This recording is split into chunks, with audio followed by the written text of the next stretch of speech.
Good morning, everyone, and welcome to today's briefing, Remediation Through Collaboration, Examples from the Property Sector.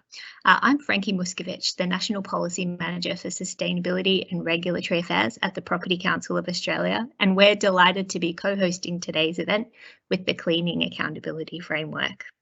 I'm joining you today from traditional country of the Kaurna people of the Adelaide Plains, and I'd like to start us up by acknowledging the traditional custodians of country across more than 500 Indigenous nations through Australia, and pay my respects to their elders past, present and emerging. I note their continuing connection to land, sea and community today. So I welcome you and acknowledge the traditional owners from country all over Australia where you're joining us from.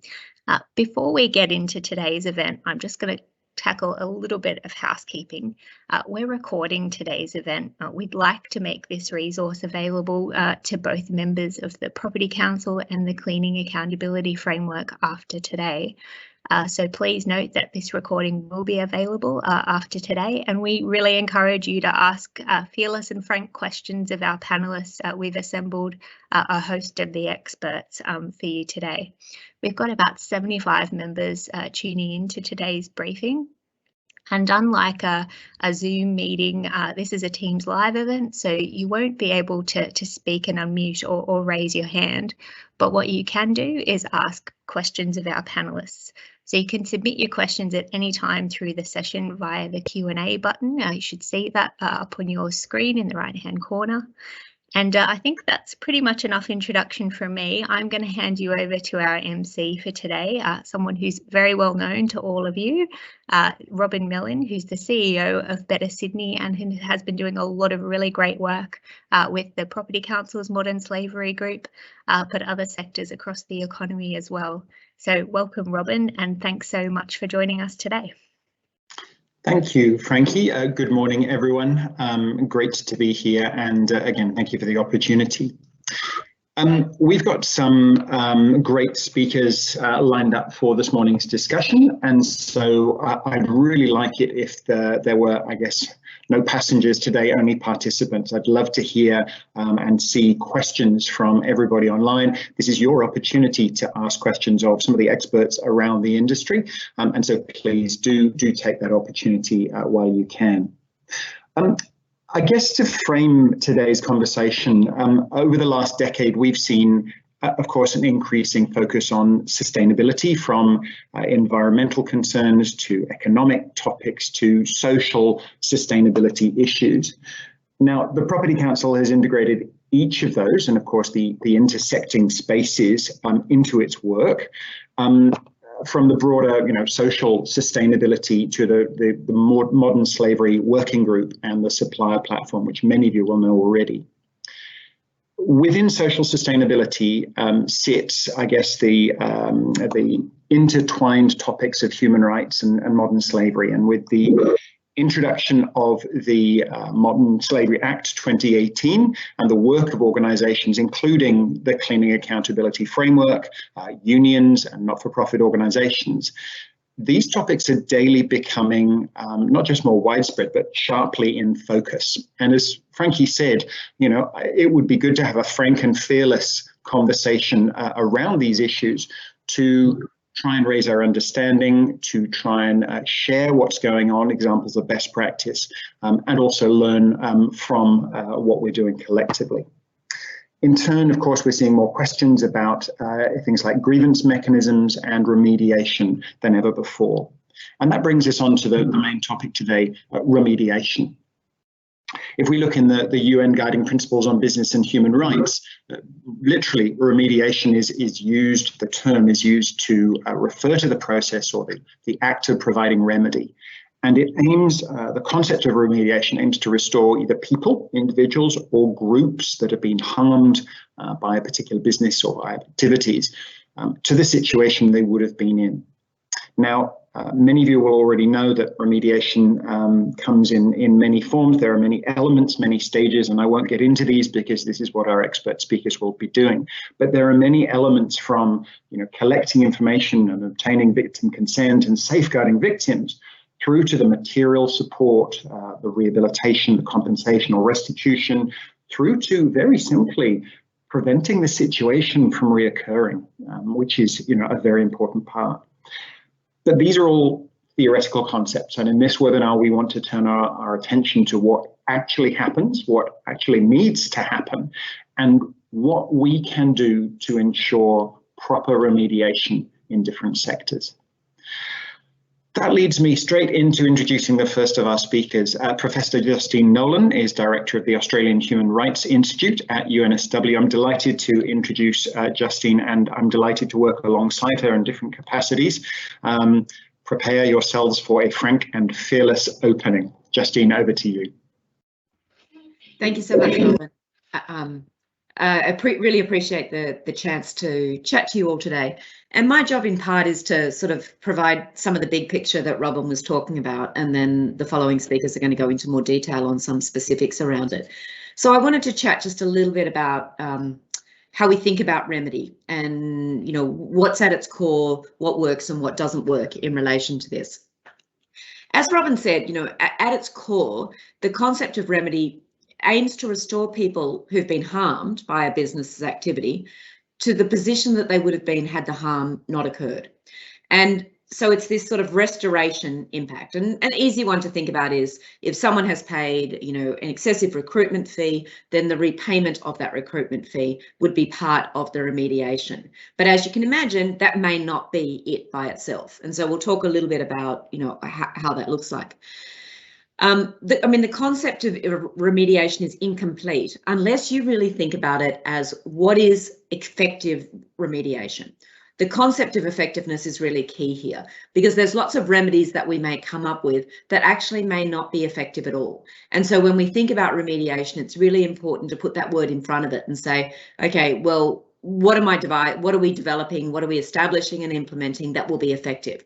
And the concept of effective should really be judged in this sort of 360-degree manner. So it may be from the people who are actually seeking the remedy, the person who's harmed, they should be looking at it in terms of, is it effective? Also, the people at the very other end of the scale, sort of looking down on that remedy, should be saying, does it look effective to me? So it's this question of effectiveness. Effective remedy really means prioritising people over process. I think it's easy to get caught up in process with remedy, and we do need to have an effective process, but remedy is both process driven and substantive, and we need to focus on both, and keeping people at its core will get us to that point. It's also important to think about remedy as being context driven. It really must be responsive to diverse experiences, and there's not a one size fits all approach. Remedy can be quite messy. It can be costly, and it's not always easy to implement. It may vary from sector to sector, and it will also look differently depending on the issue that it's addressing. So, for example, if you had in the workplace, you were trying to develop a response to a bullying or harassment allegation that had happened in the workplace, and you were thinking about a remedial process that would address this. So this, in fact, would be quite different if the complaint comes in that is anonymous versus one made by someone who is willing to come forward with the complaint and put their name to it and perhaps even have documentation behind it. Neither circumstance may mean that the complaint is less valid, but in order to provide a remedy, a company will need to understand what support structures are in place to support both types of complaints here. And particularly in terms of the anonymous complaint, you would need to think about the potential vulnerability of the worker complaining. Are they on a short-term contract? Perhaps they're not a member of a union, so they're not feeling that they're in a position to make that complaint in their own name. And so you need to look at the context within which the remedy is addressing. Remediation also needs to be accessible, affordable, adequate and timely. And so there's criteria that when you're developing remedies that you need to think about with it. It also should be circular. And by this, I mean that workers really have to be involved in the process. Workers need to be consulted meaningfully in creating, designing, reforming and operating a remedial mechanism. It shouldn't be something that is imposed top down.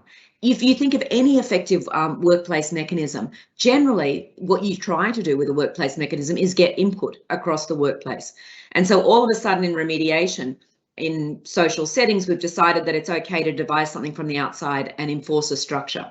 These remediation will be more effective if you're involving this sort of entire work, getting input from the workplace in a more circular manner. Most commonly in recent times, remediation discussions, particularly in Australia at the moment, are linked to modern slavery, because we're looking at that as one of the aspects of what we're reporting on. And while it's really an important issue to consider, it's also important to consider that remediation and both modern slavery exist on a broad scale. Modern slavery is best thought of as existing on a continuum of exploitation, with slavery at the apex of that continuum. But remediation procedures should be both sort of preventative and reactive. And so you can't only be devising a mechanism to deal with the worst of the worst, because what you're trying to do in a workplace is set up processes and structures where something that may be considered on a lesser scale is stopped, addressed early, so it doesn't then escalate into something that will, like slavery, that may then impact both people and company to a very significant extent. So what works and what doesn't work in relation to remediation? We know now from decades of research that remediation that is really closely tied to a limited social audit process will often be ineffective. And this is because audits themselves tend to be treating the symptoms rather than the root cause. And as a rule, they tend to rarely substantively engage workers in the process of both identifying problems and developing solutions to address them.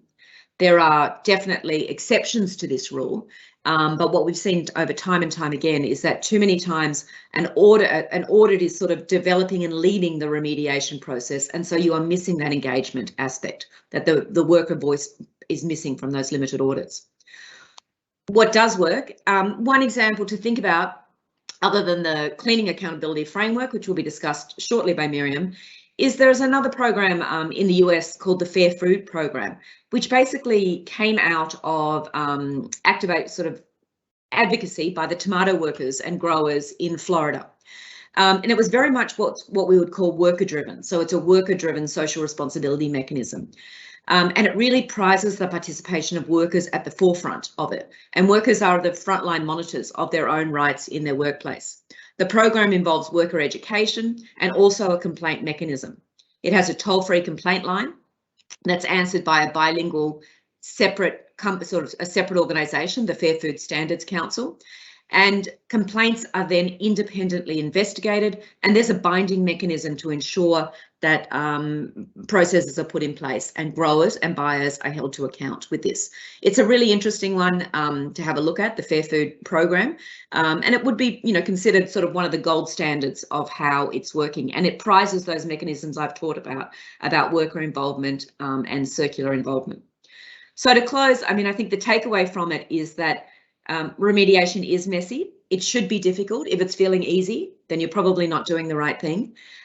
You have to think about how we prioritise people over process, and you have to think about how you get that degree of 360 degree of engagement when devising and implementing remediation programs.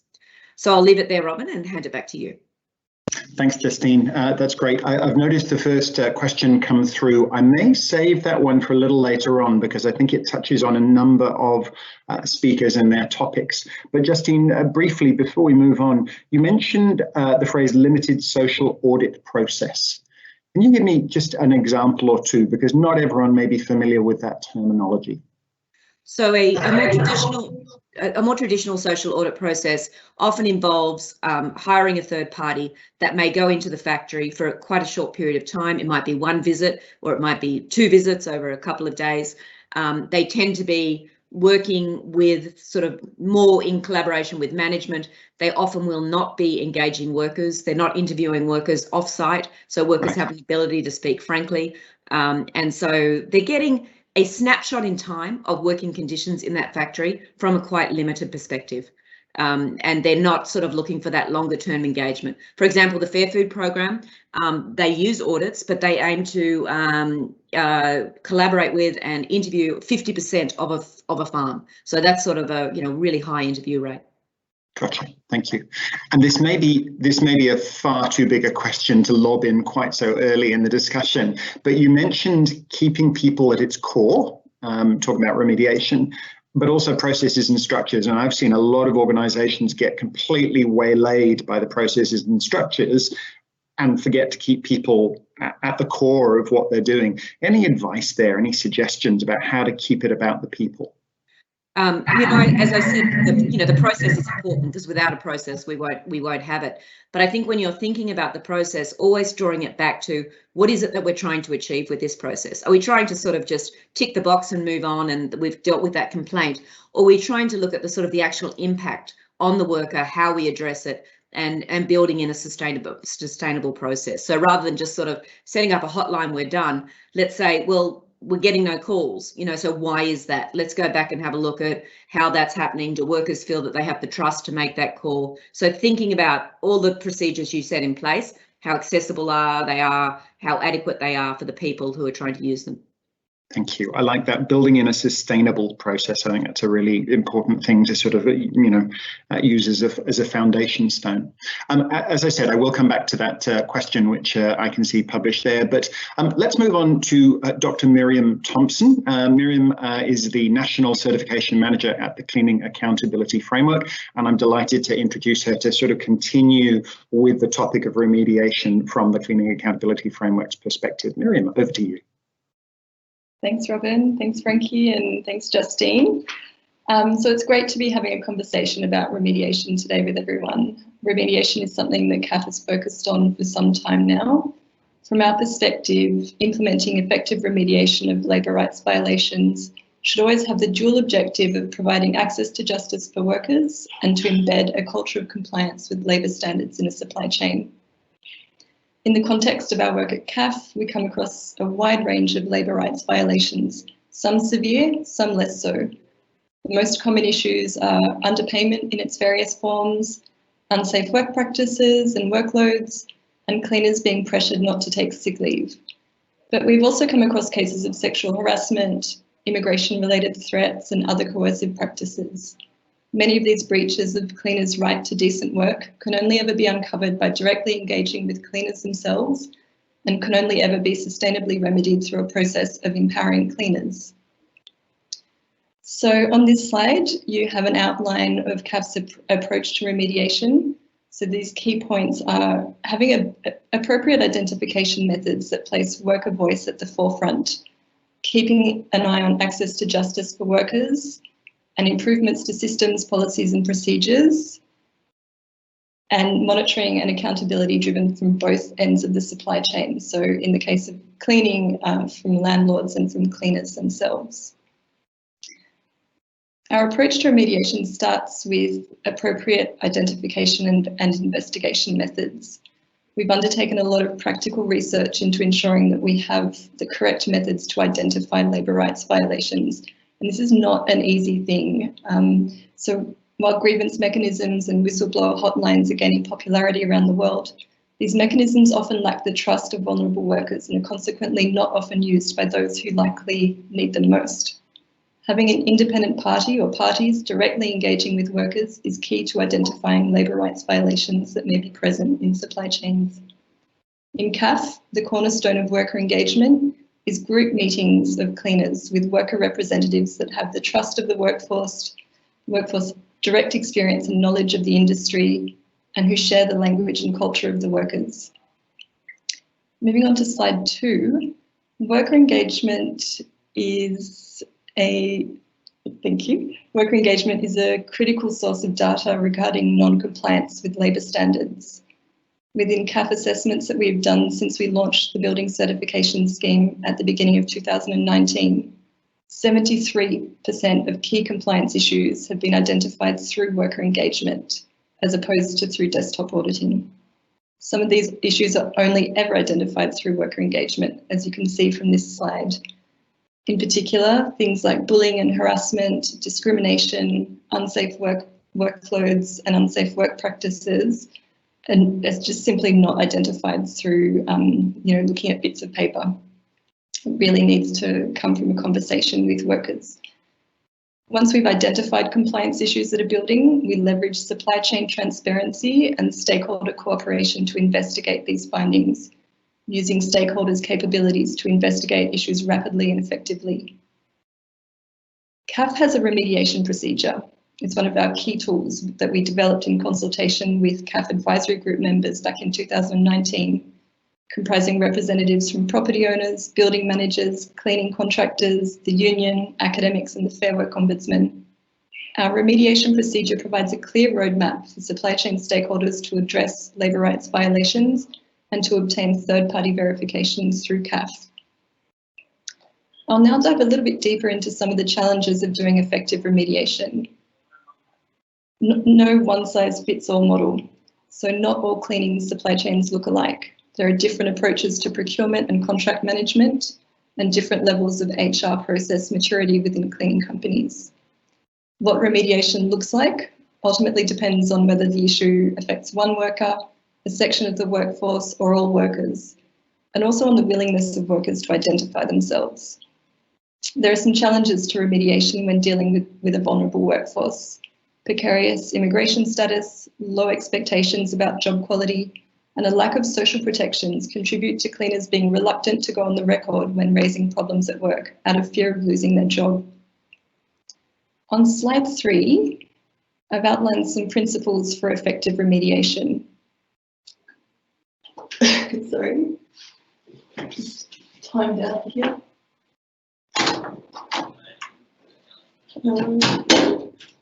There we go. So recognition that a lack of violations identified does not necessarily mean that violations do not exist. It may just mean that the identification methods being used are deficient. In high-risk industries such as cleaning and security, one should expect to find issues. Secondly, it's important to harness stakeholder capabilities, create buy-in without compromising the credibility of the process. Thirdly, prioritise the involvement of affected workers in the remediation process. Get workers' feedback on possible solutions and get them to verify the effectiveness of remedies that have been implemented. Proactive remediation that involves a collective solution can be used when individual affected workers do not wish to be identified. And in fact, I would argue that proactive and collective remediation should always be used. Remedies such as retraining, improvements to policies and procedures, and the implementation of active monitoring mechanisms, for instance. But key to our approach is the empowerment of workers to monitor labour standards and providing an independent avenue for them to raise breaches and have them resolved.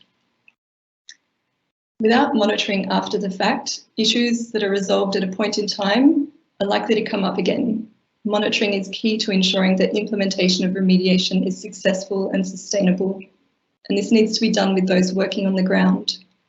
Within CAF, that includes regular compliance check meetings between the building manager and the cleaning contractor, building manager check-ins with the CAF representative, who is a cleaner nominated by their peers to represent the workforce on site, facilitating union access to the site and ensuring that cleaners are not prevented or otherwise discouraged from talking to the union, education of workers about their rights, and education of supervisors and site managers about labour standards and how they can participate in upholding them.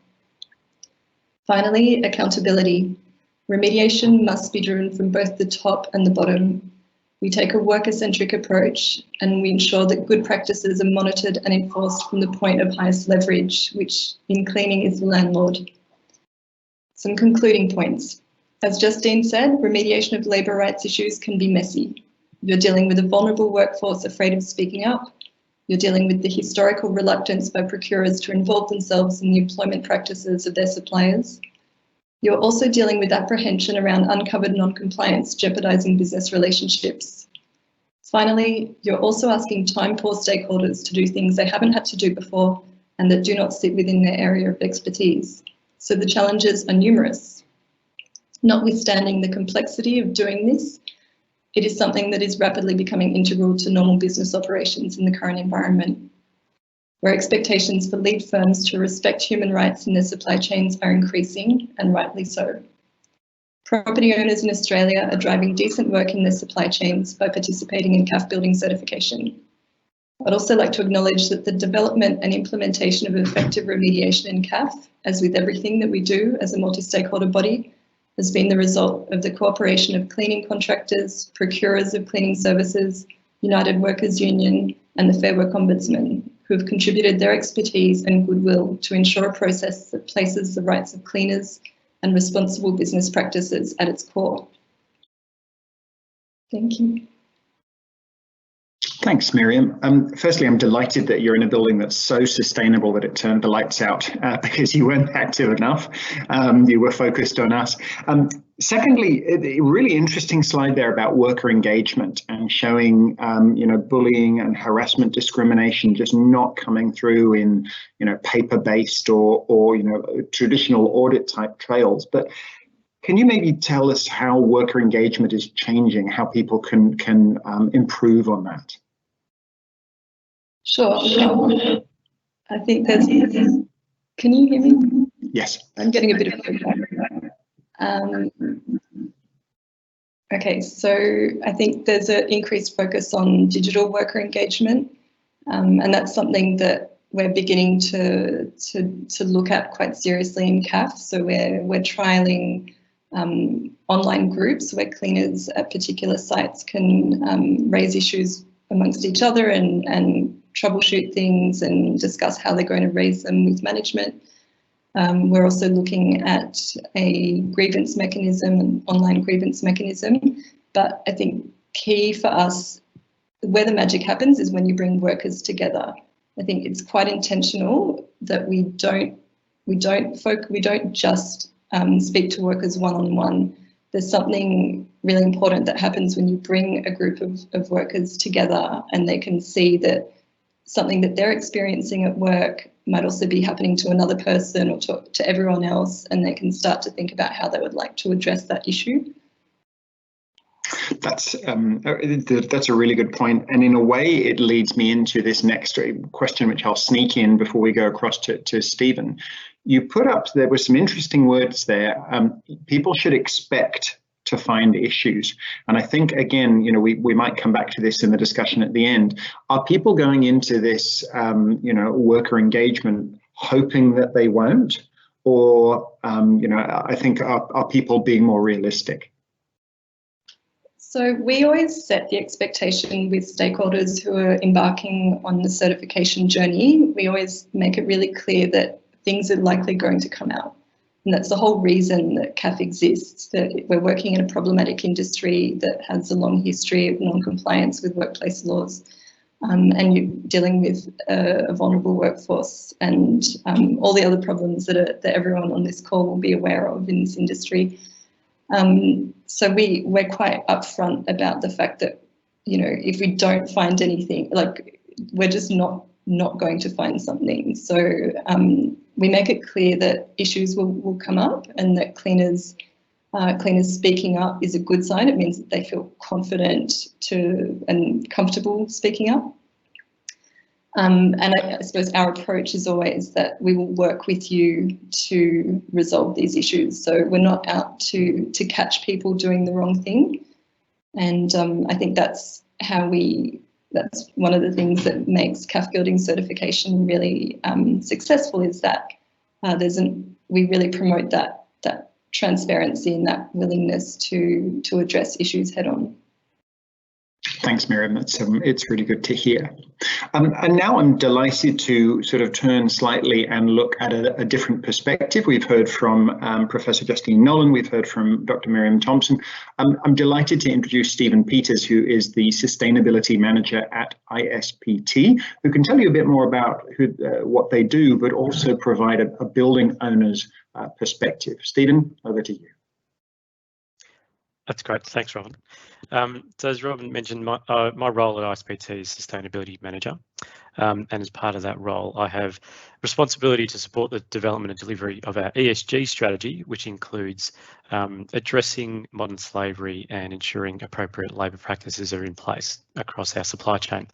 So over the next 10 minutes or so, what I hope to be able to do is provide a little bit of an insight into who we are and why we have an interest in this space, but also just providing a bit of a perspective on where remediation fits into our broader responsible supply chain management framework.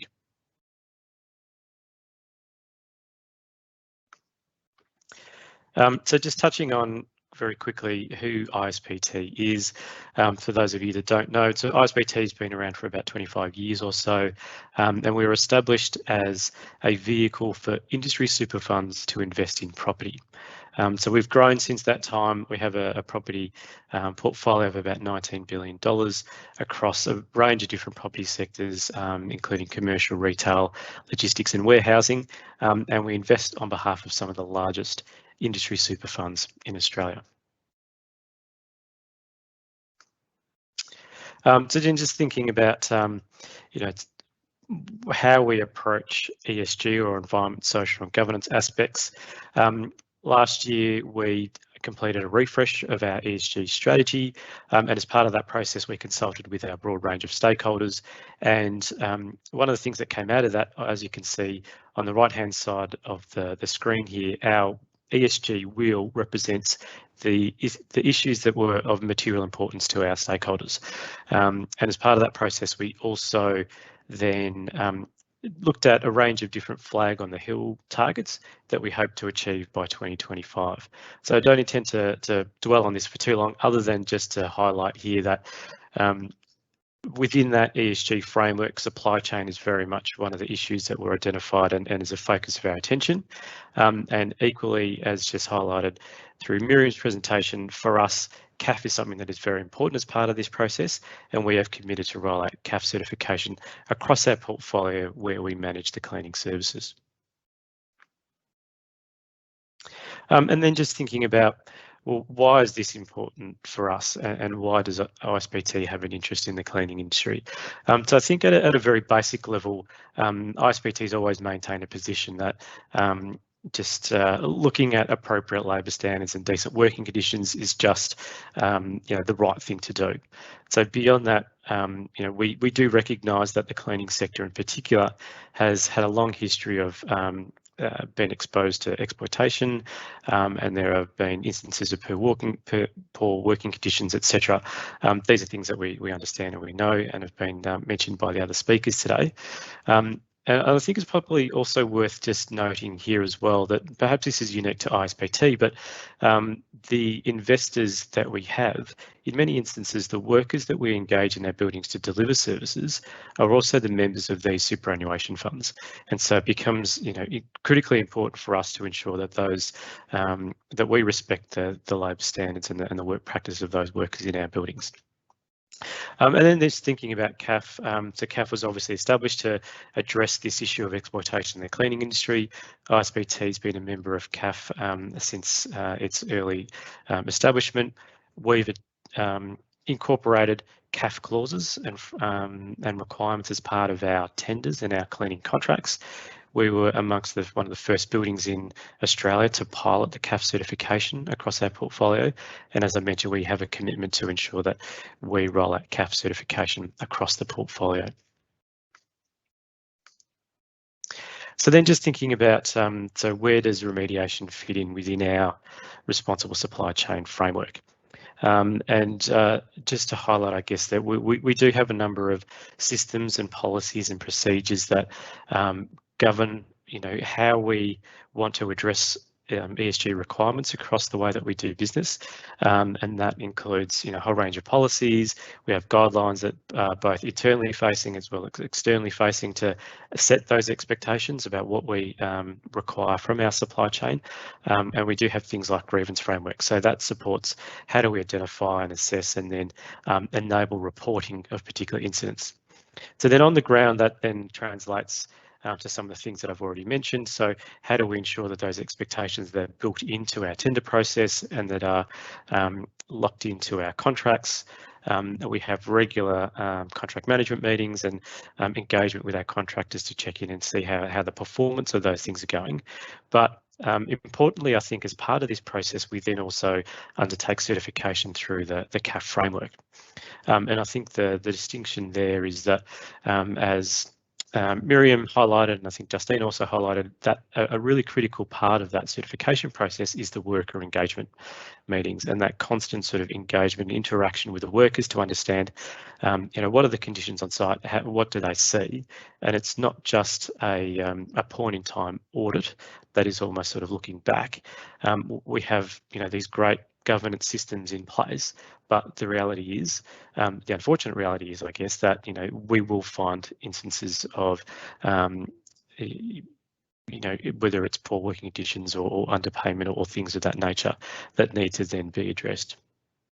So thinking about that sort of next stage, so if we do identify an issue, and I should sort of highlight or preface this by saying that this certainly isn't any sort of well documented or defined process for us. This is something that will evolve and refine as we go through it, but this is sort of generally the approach that we take. And if we do identify a particular issue, I guess the first port of call is just to get our stakeholders together and understand, well, what in fact is the nature of the issue? How severe is it? And how far does that extend? Is it a one-off occurrence, or is it something that's a bit more systemic that we need to really understand and work with our a supplier on? And then from that, we then say, well, how can we rectify this? What needs to be put in place to address the issue, to remedy it? And thinking, as others have said, how do we provide a solution or resolution that really goes to the person that's being impacted and affected? And then if we can address that, and if we took one example of say an underpayment, do we understand that that was a one-off underpayment and therefore that gets resolved, or is it something that is a longer term issue, and do we ensure that that person that's being affected or the team that's being affected has back pay all the way through that process?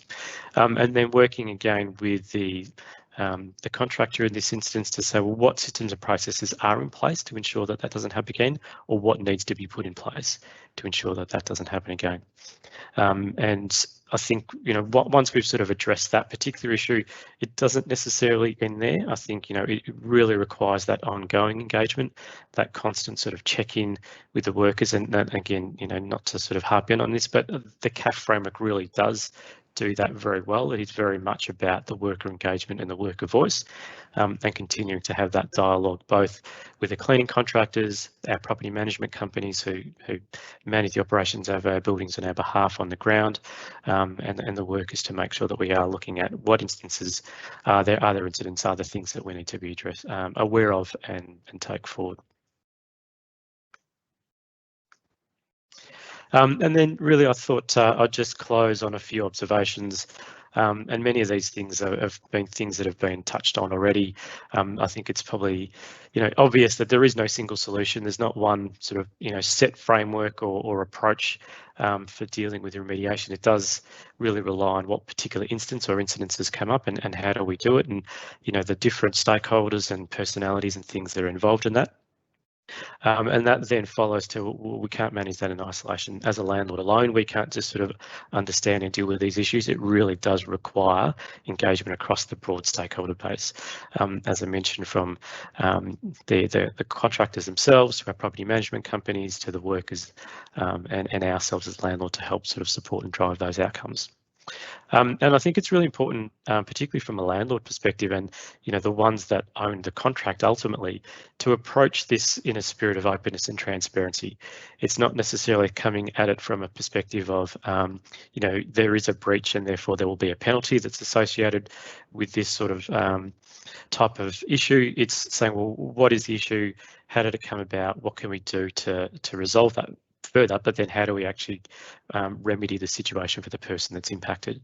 And as I mentioned, it's not really a one-off exercise. It's not something it's a set and forget kind of scenario. It is something that we need to kind of be aware of, be mindful of, and engage on an ongoing basis, so that while we might address one issue at one point in time, that's not to say that things don't change and another issue might come up. So that was everything that I had, Robin, so I'll hand back to you.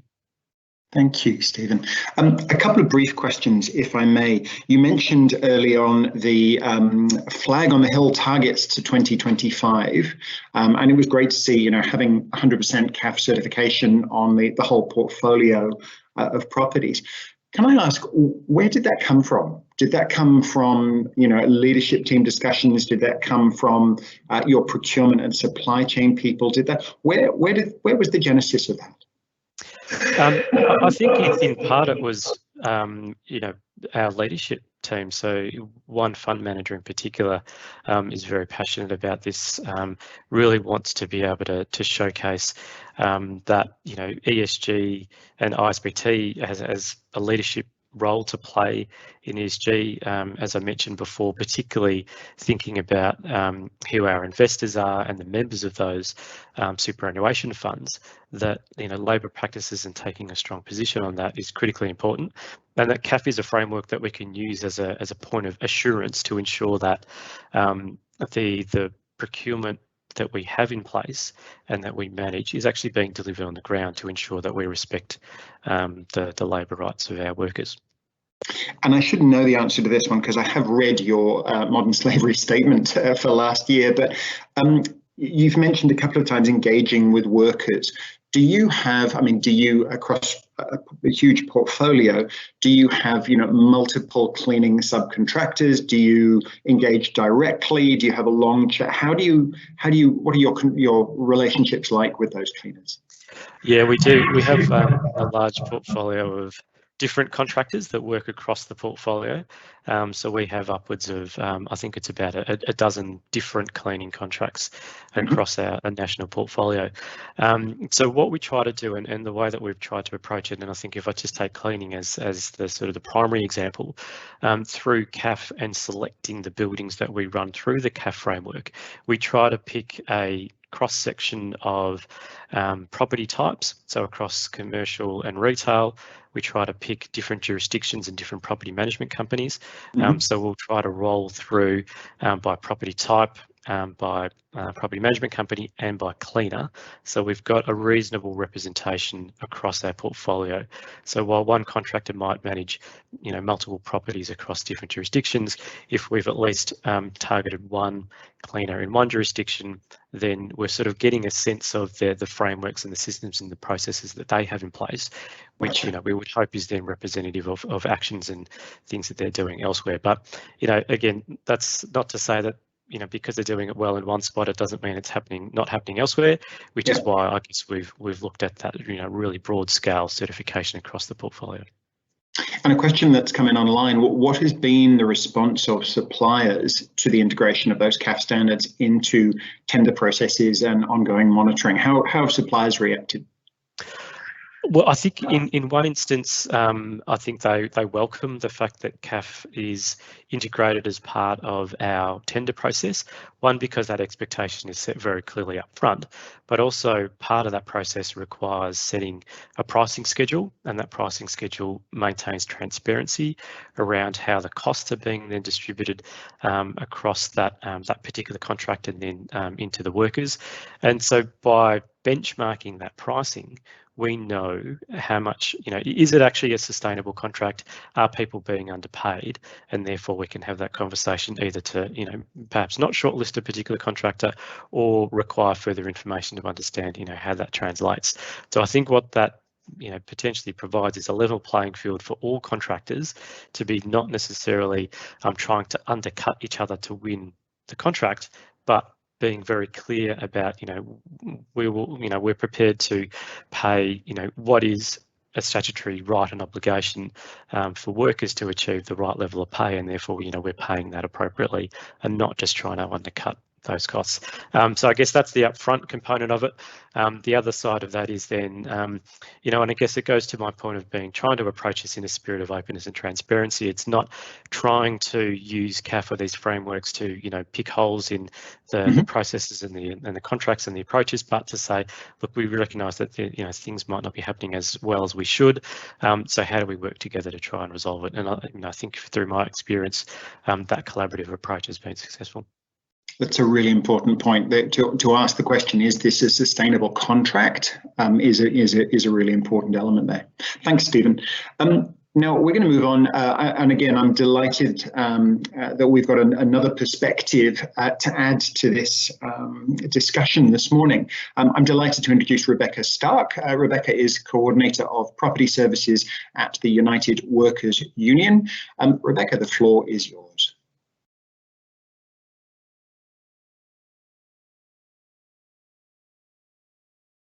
You're still on mute, Rebecca, so you may need to just start that part again.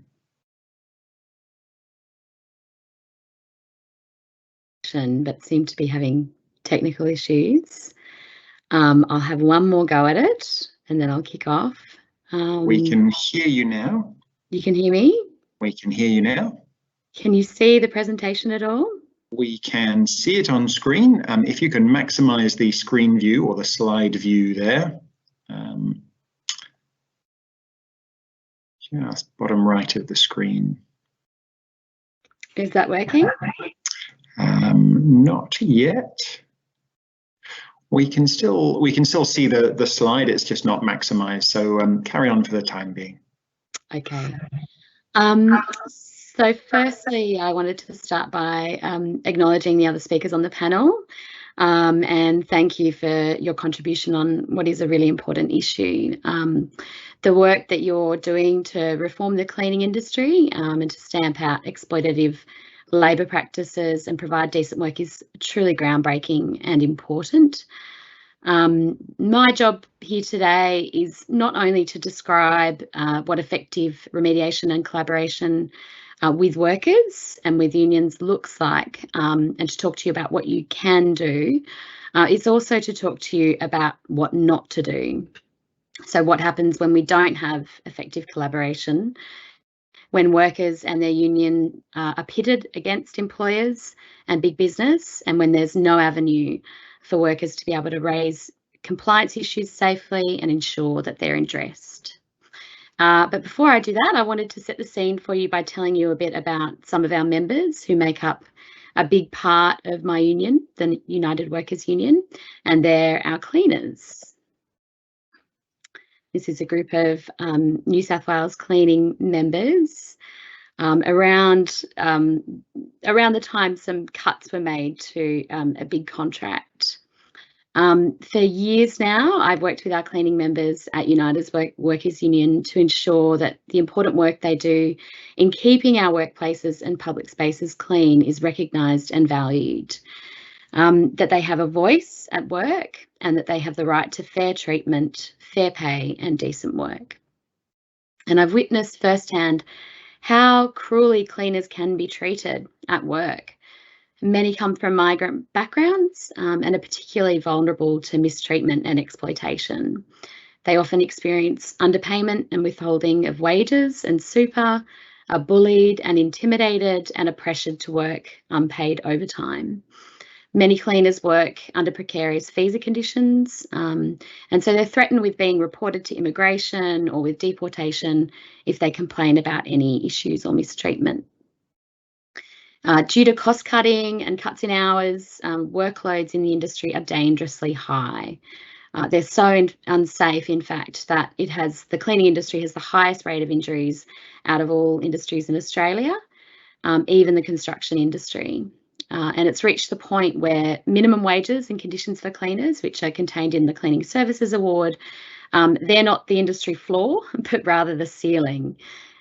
So that level of wages and minimum employment conditions is about as good as it gets for cleaners. But it's not just about working conditions. Fundamentally, it's about dignity and respect at work. Rebecca, sorry to interrupt. Can I just check? We're not seeing your slides progress. Are you still on the first slide? No, I've gone through. Is there a way of Tomai sharing these instead of me? We're still seeing the title slide. I'm not sure if you can progress through them or just send the packet.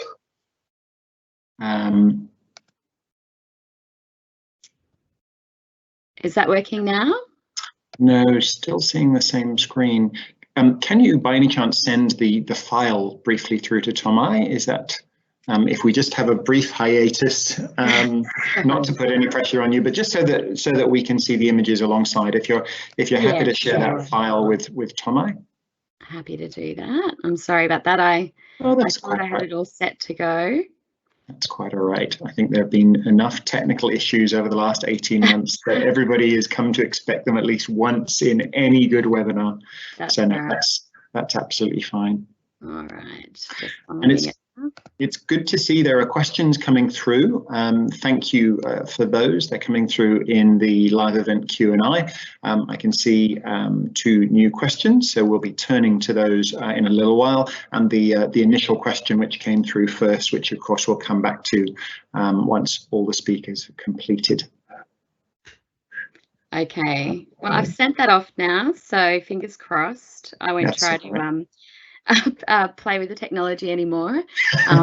You were doing very well. If you want to go back to what you were saying, and then hopefully we can get the slides to catch up. That's fine. And people can look at the presentation later as well. There's not a lot of detailed information there, but some nice photos and good images to really try to illustrate the points I'm making. So what I was talking about is, you know, the importance of having dignity and respect at work.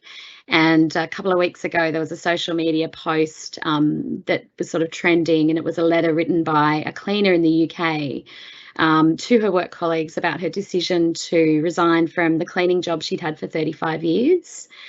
And, you know, she was basically dressed down by her supervisor on the site in front of everyone, and just felt humiliated to the point where she felt she had to leave. And she wrote a letter to the cleaners. She put together a pack of cleaning materials for the cleaner who was going to replace her, and just, you know, said that the important thing about being a cleaner is, you know, you must, it's important to be kind to your cleaner and to respect your cleaner. And if you can't do that, then you need to take a good look at yourself, essentially.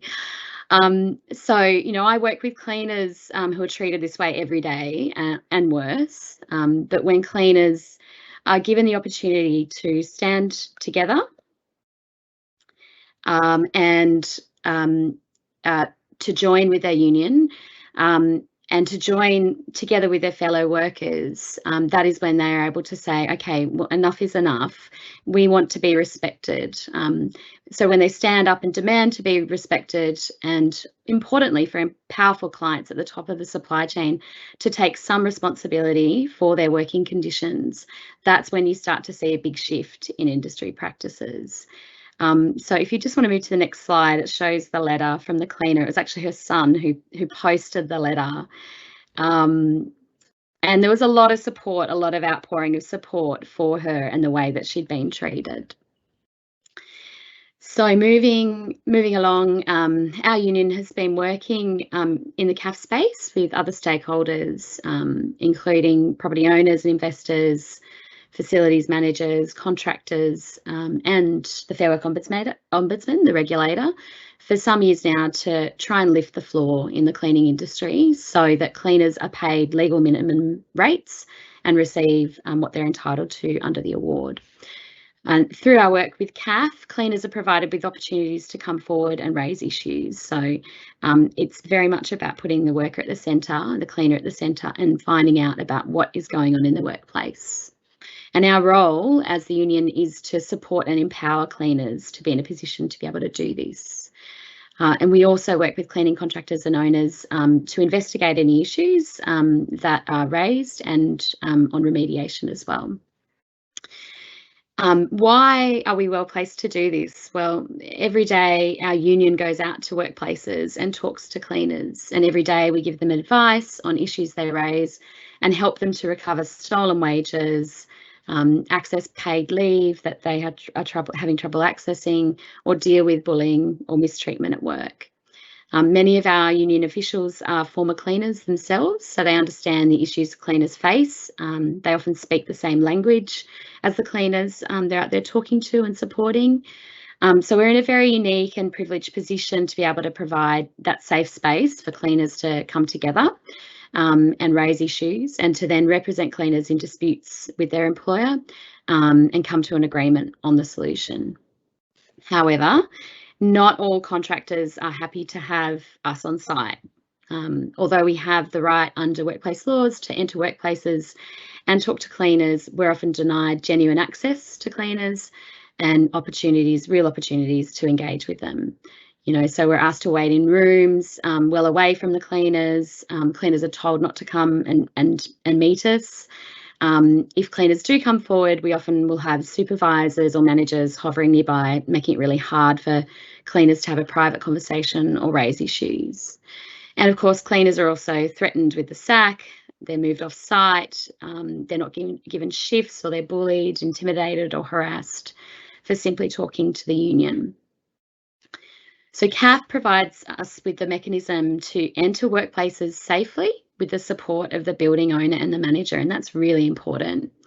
And to work collaboratively with all stakeholders, including the contractor in the supply chain, so that we can identify and remediate compliance issues, rather than being shut out of the workplace or locked in a dispute with the employer. It's a very different approach. So I'll take you through 2 different scenarios now to demonstrate the difference that collaboration can make, not only to cleaners' lives, but also in terms of lifting industry standards and reducing levels of industrial disputation. So if you just move to the next slide. The first scenario is a really common one that we've seen for years.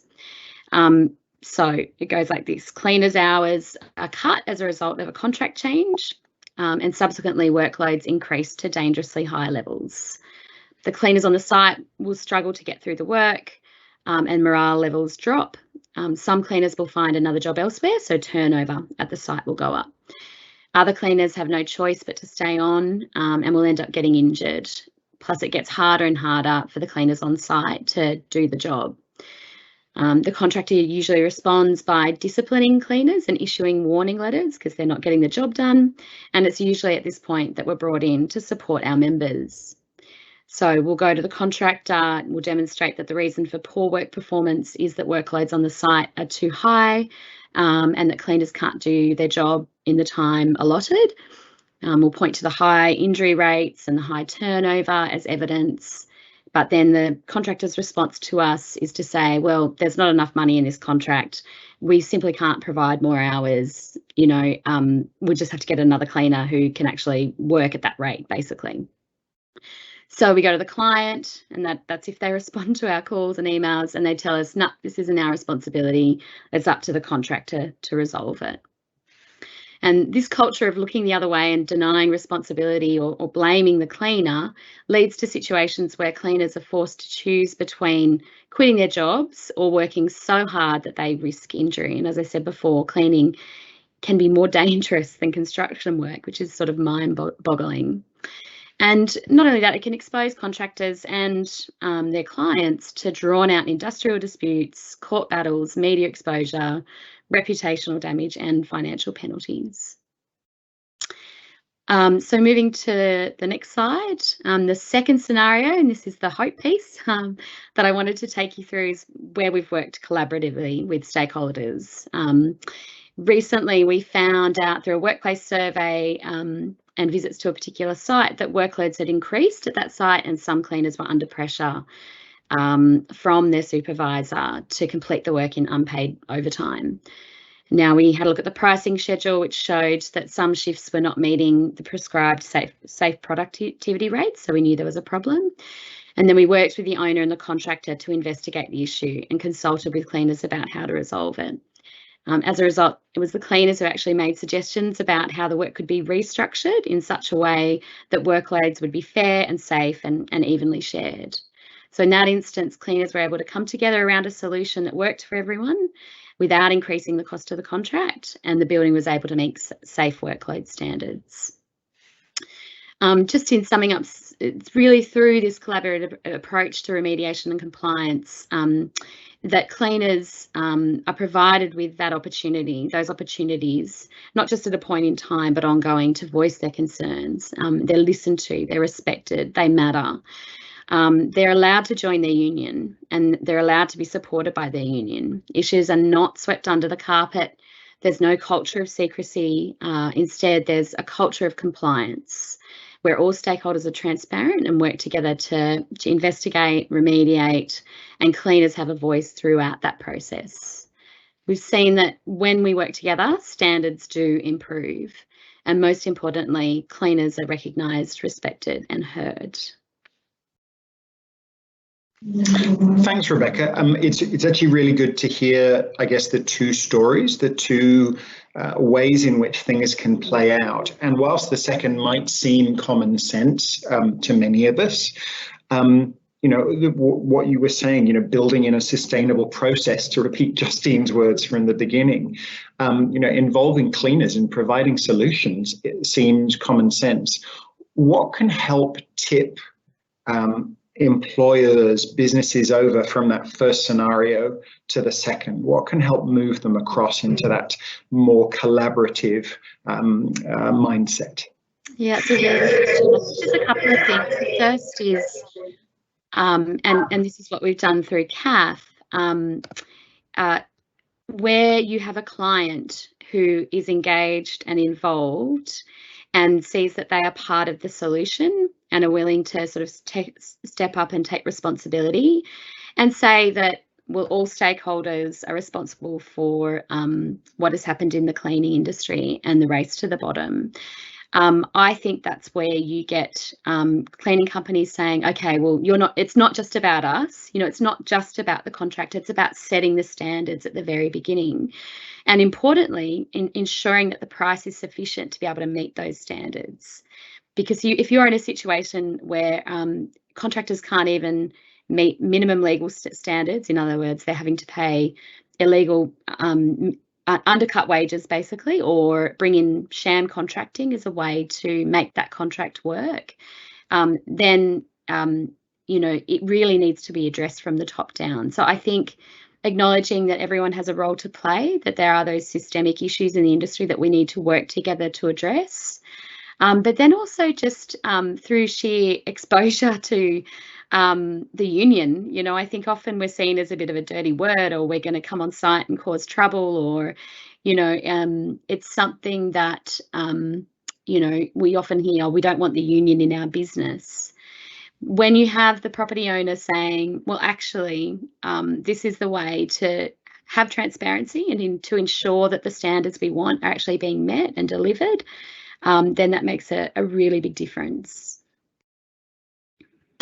I might just, we're going to go to questions now, and I'd love to see some more coming through. But Rebecca, just to touch on that last point, and maybe Stephen, I'll ask for an answer through you as well. The point has come up a couple of times about pricing, about the right price. And I, won't identify, but I know there are a number of other property companies who are starting to say, look, this may be the cheapest price, but it's not the right price. It's not the right one.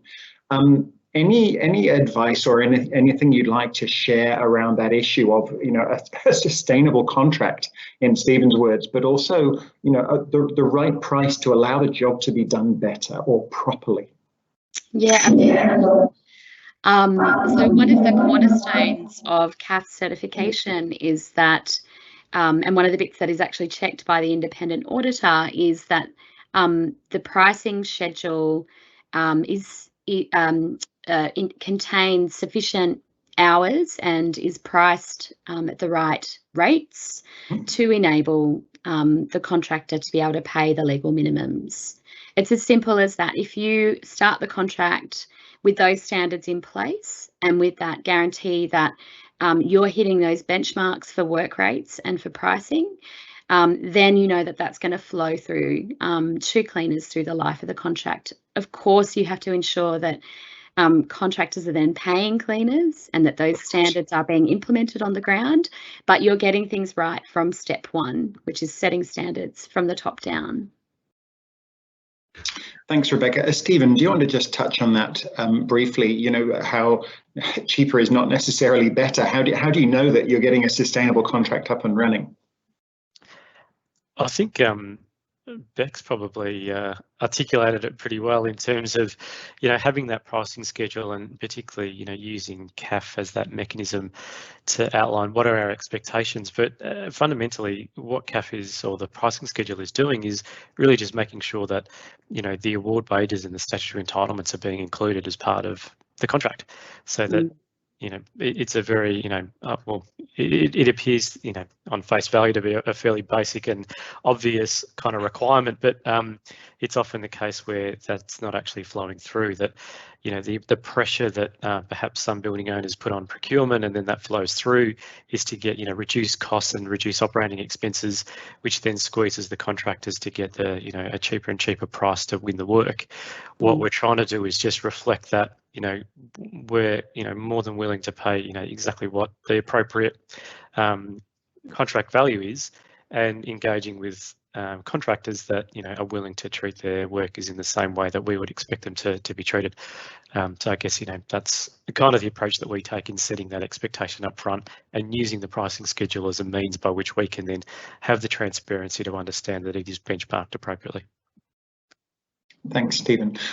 There's a question that came through right at the beginning from somebody who's been very patient, which I may throw first to maybe Justine and then maybe Rebecca, but asking what advice is there for self-employed contractors who are directly contracted by a property owner and therefore not covered by employment protections? Are they being forced to self-exploit in the race to the bottom by property owners? Any perspectives on that, Justine?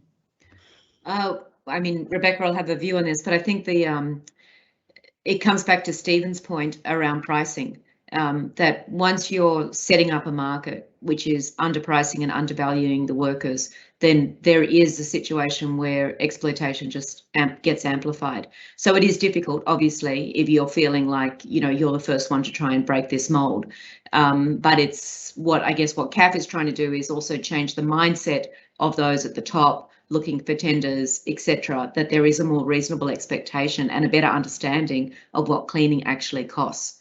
But it is a difficult position. But I think once you go down that path, then you're basically setting up a system of exploitation that will just continue to perpetuate.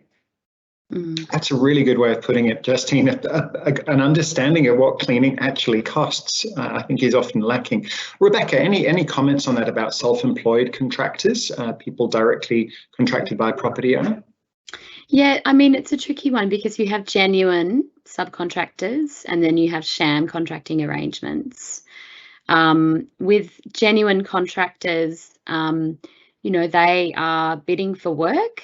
They're not, to all extent and purposes, actual employees. They are saying what work they will do rather than being directed how to work and where to work. And so if the competition between those contractors is such that and the pressure on them to provide the service is such that they can't meet basic employment practices for themselves, then that's a reflection of where the market has got to, and that pressure from above. But in most cases, I would say, when it comes to cleaners, who are there vacuuming the floors, you do get a lot of situation where those cleaners are essentially on sham contracting arrangements. There's a head contractor. The head contractor then enters into arrangements with people on ABNs, but they're still provided with a uniform for the head contractor. They're directed where to work. To all extent and purposes, they are actually employees, but the way the head contractor makes a buck is essentially by then subcontracting in this sort of sham arrangement and paying that cleaner below award rates. So that is the most common scenario in the cleaning industry, I would say. Thanks, Rebecca. And Stephen, I might ask for a bit of advice or your input here. Obviously, not you explained about ISPT's work with your cleaners and cleaning contractors, but any advice there for self-employed contractors? Yeah, I'm not sure that I do. I probably can't add too much more beyond what Rebecca and Justine have already kind of outlined, I guess.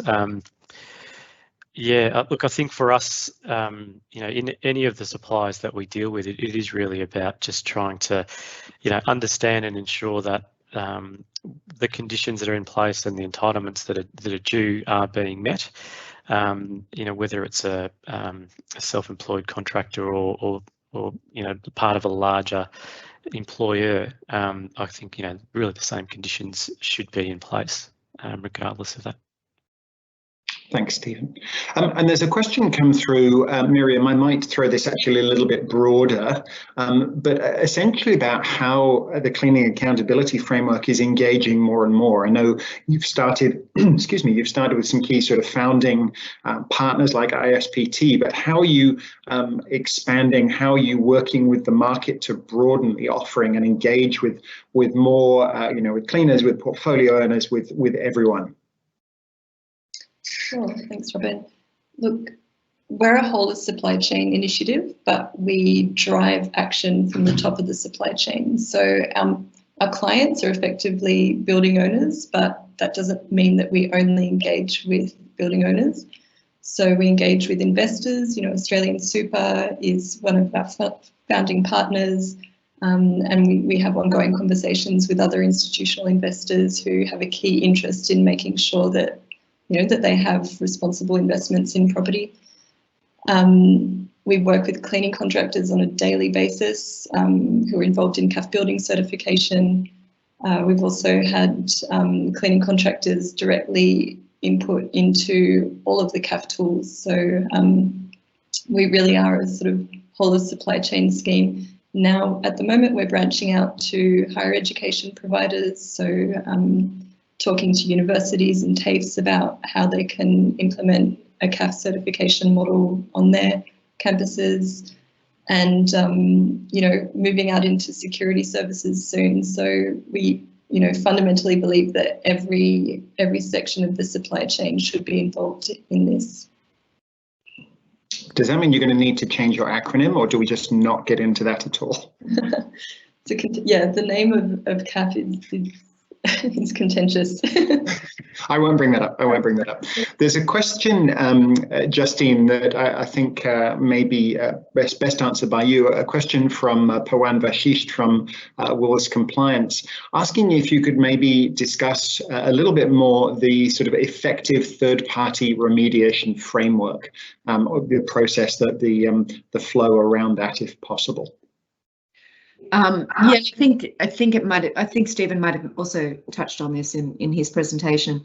I guess what it was emphasising that it's easy to set up a process, say a hotline, and then not think about it again, because in effect you've set up a process that will deal with remediation. But what you need to think about is access to that, and then also what is happening at the other end. A lot about remediation and bringing complaints is more about building a system of trust, and so that workers have an ability to trust those that they are making the complaint to, that there will be something done. And not everything is on that scale of sort of modern slavery, recruitment fees, forced labour, etc. I mean, what what people might refer to as more mundane labour exploitation is particularly around working hours, safety. Now, they're not mundane in the sense that they're dangerous, because they can seriously impact a worker's life and lead to death, in fact. But they tend to not be as glam as those things. And so you're looking at how do you make that, how do you involve parties within the process. So it might be that you're engaging a third party to deal with remediation, but then you're looking at the process that they're setting up.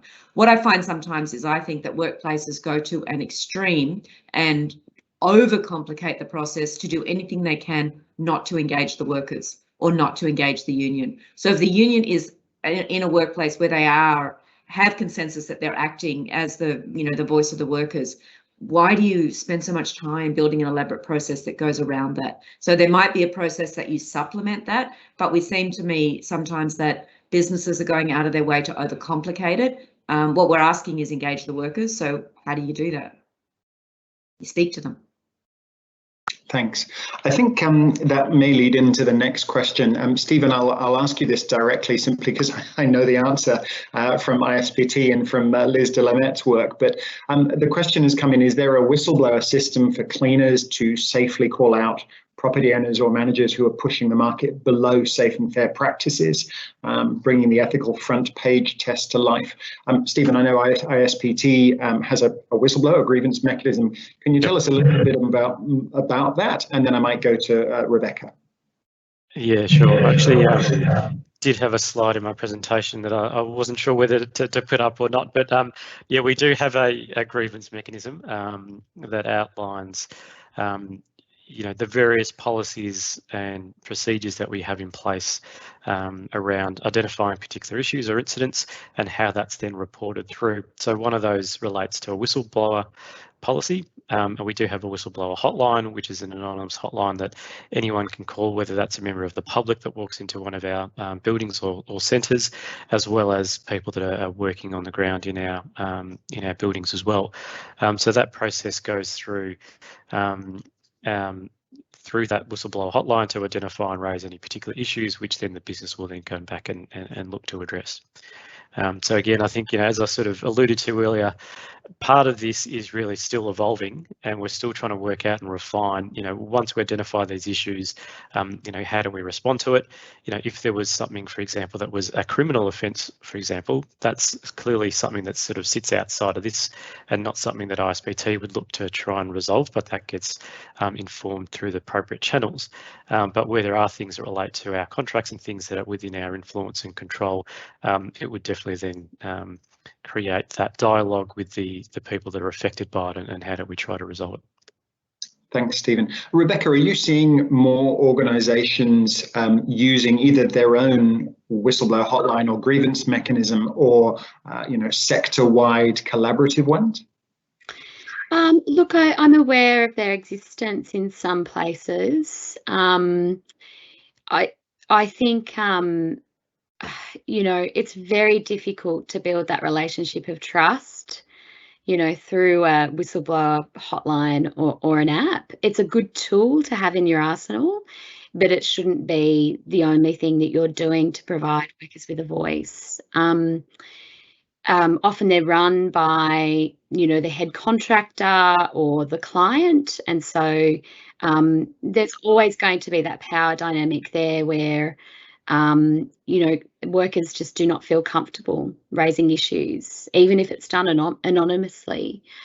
I think one of the telling aspects of whistleblower hotlines is just how infrequently they're used on the whole. And it goes back to Miriam's earlier point in her presentation, and that is, if you're not hearing about issues on the ground, if people aren't ringing those lines and complaining, you're not looking hard enough. You should. This is an industry that is extremely high risk and has high levels of non-compliance. You should expect to find issues everywhere, and if you don't find them, you're not looking hard enough. I just wanted to make a comment about the question, because it seemed to be saying, rather than a whistleblower system for cleaners, it's about sort of calling out owners and managers who are pushing the market below those safe and fair practices. So I'm not aware of anything like that that exists.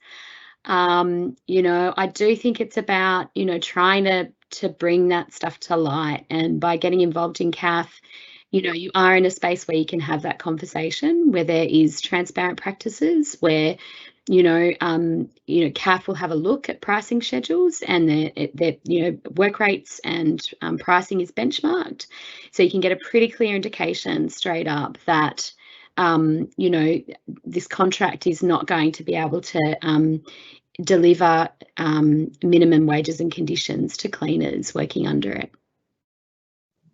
Thanks, Rebecca. Justine, I may ask, before moving on to the next question, if you have any comments about whistleblower hotlines or grievance mechanisms, because of course your work, looks across multiple sectors, not just cleaning or security. Any comments?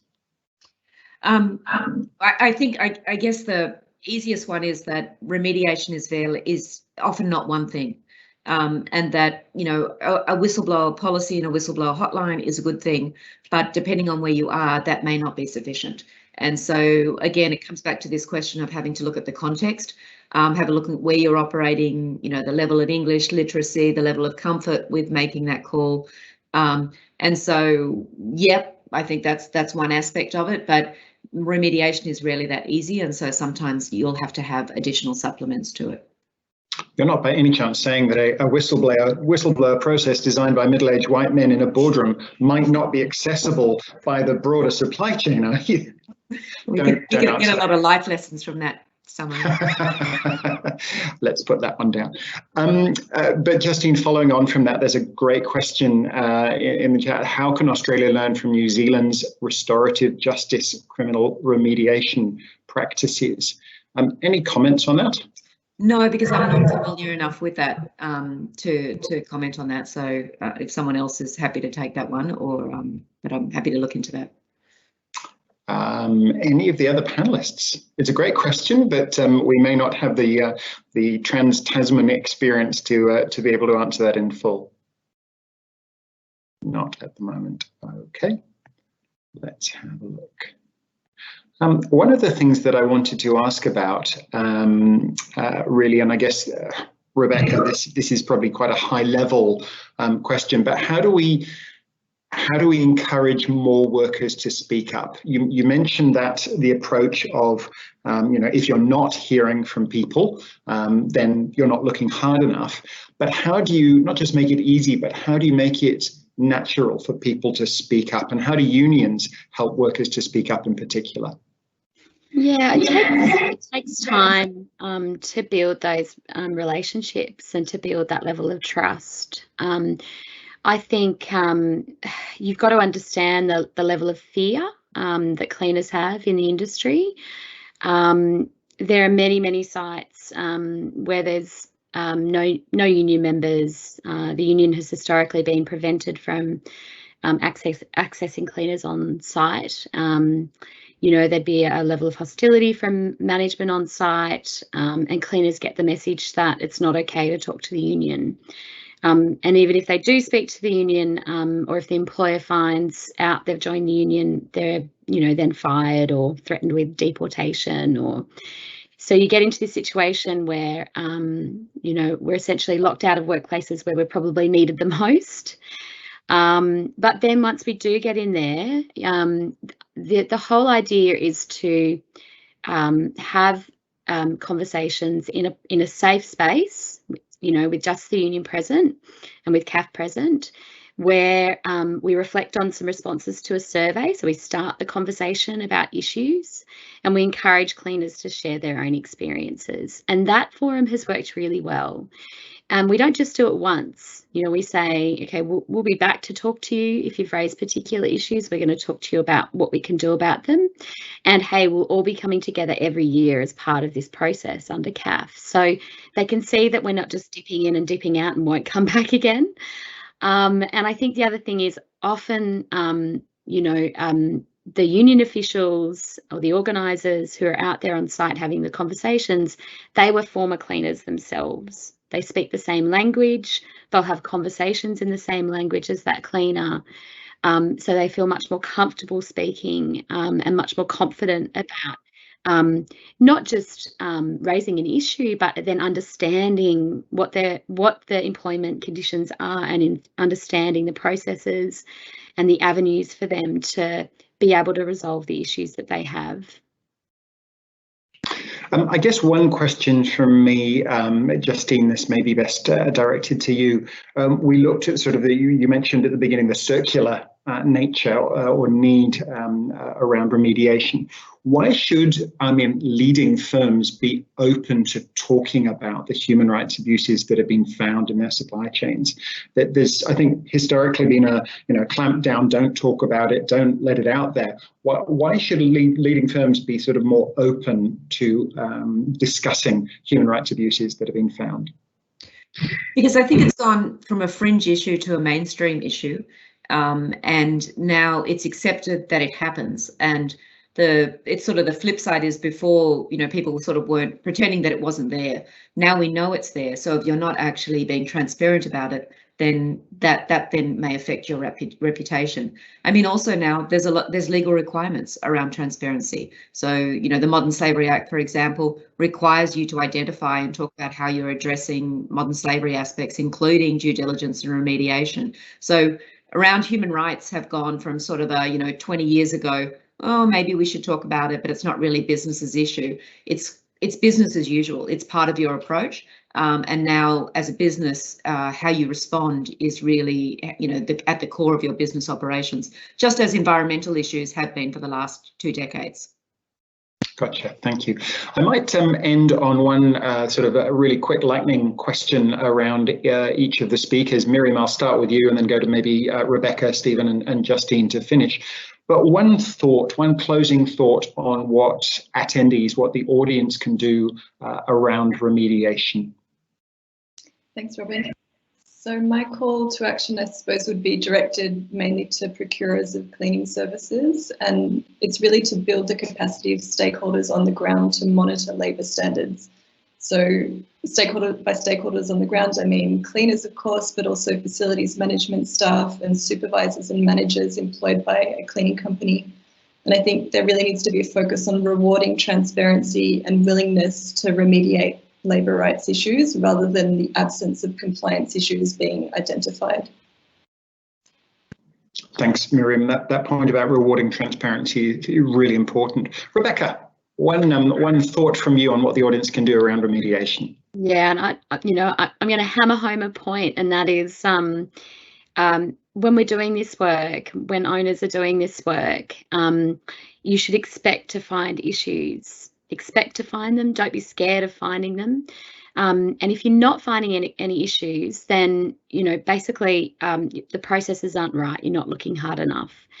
What can you do about that? Get involved in CAF. Phone the union. Talk to the union. If you have any issues, we can go out on site. We have right of entry. We can go out on site and talk to the cleaners. We can really build those relationships of trust on the ground and put cleaners at the heart of a process to be able to safely raise issues so that we can all work together to have them addressed. Thanks, Rebecca. And Stephen, one thought on what the audience can do around remediation? Yeah, I think this point kind of came up before, and I'm probably going to echo a lot of what Bex just mentioned, but I think from my perspective, I think, if you look for it, you're going to find it. So the first thing is just be prepared for that, if you go looking for these issues, they are there and you will find them. So I guess, with all the best systems and processes in place, those things will still be uncovered. And I think it's really about just sort of getting on the front foot, start now, start early, engage, tackle an issue potentially that's a smaller issue before it becomes a bigger and much larger issue. I think, that worker engagement and some of the information that Miriam put up earlier around the desktop audit versus the actual worker engagement, just that's where you uncover these issues and you can really start to address the problem.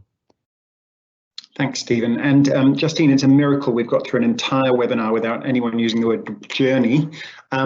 One thought on what the audience can do around remediation. To treat compliance with human rights standards as a business as usual approach. So it's not human rights aren't an optional extra. They should be built into your business operations. Compliance costs money on all things, and so compliance with standards, labour standards, human rights standards should be part of your business operations. Thank you. Those were 4 great ending points. I have nothing to add to that. I think those are 4 really great messages. I will pass across to Poonam Datta from the Cleaning Accountability Framework to provide a vote of thanks. Poonam, over to you. Thanks, Robin. And thank you everyone for taking the time to join this event. As Robin mentioned, there have been some really interesting insights from our speakers and great suggestions on taking those next practical steps. So a really big thank you to our speakers, Justine, Miriam, Stephen and Rebecca, and to Robin for emceeing the event. And thank you also to the Property Council teams, Frankie and Tomai, and the CAF teams that put this event together. And to everyone, enjoy the rest of your day and goodbye. Thanks, everyone.